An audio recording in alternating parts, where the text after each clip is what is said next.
what do you guys have as your matches of the week? Got another half hour?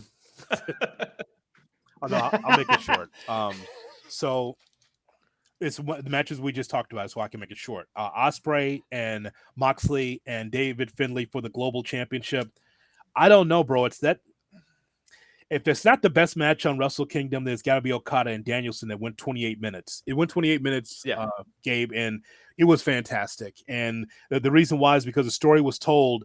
Danielson was working on Okada's arm, so Okada can't hit the Rainmaker. And just a lot of these twisting moves, the hammerlock into like a cradle, and you can see the shoulder popping out on Okada, like just crazy moves. And this is Danielson living his dream. Couldn't do this in WWE, but he can do this show here in Japan.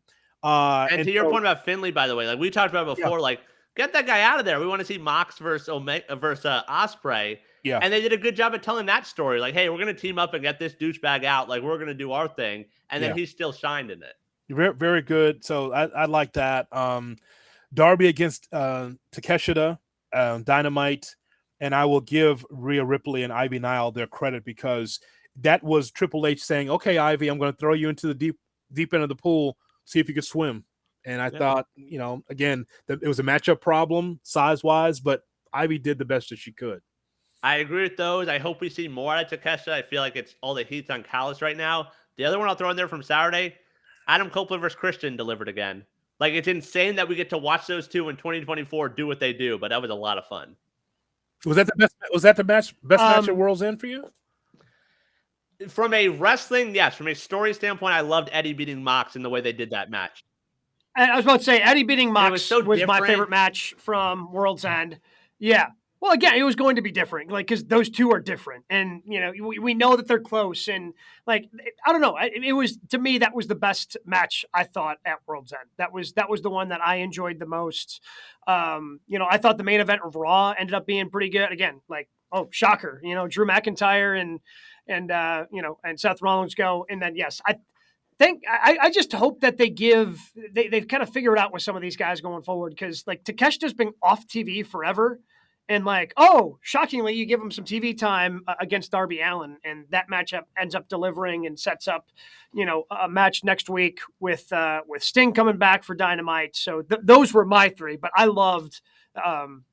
Again, Eddie, and the way they told that story with Eddie coming from behind and with the whole Continental Classic, I thought it was a good wrap up. And then check out his promo post Saturday. Like, those promos have been so damn good, and like the real emotion. Like, I love some Eddie Kingston.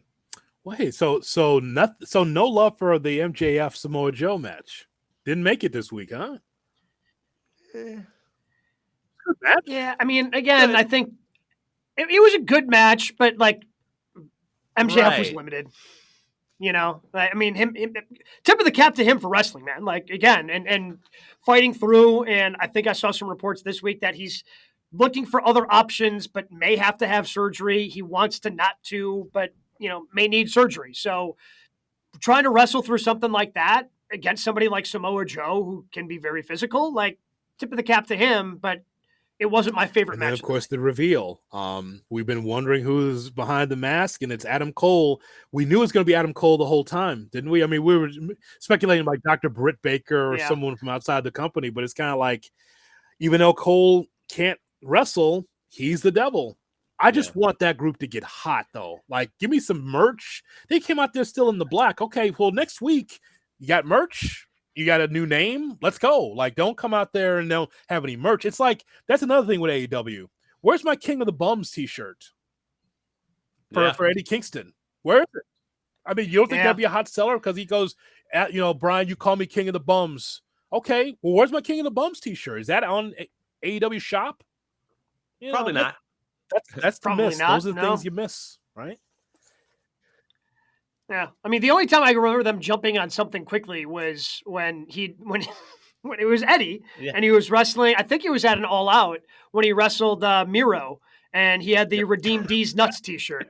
That was certainly a hot seller, especially with the professional wrestling crowd. Redeem D's Nuts was fantastic. They did jump on that, to their credit.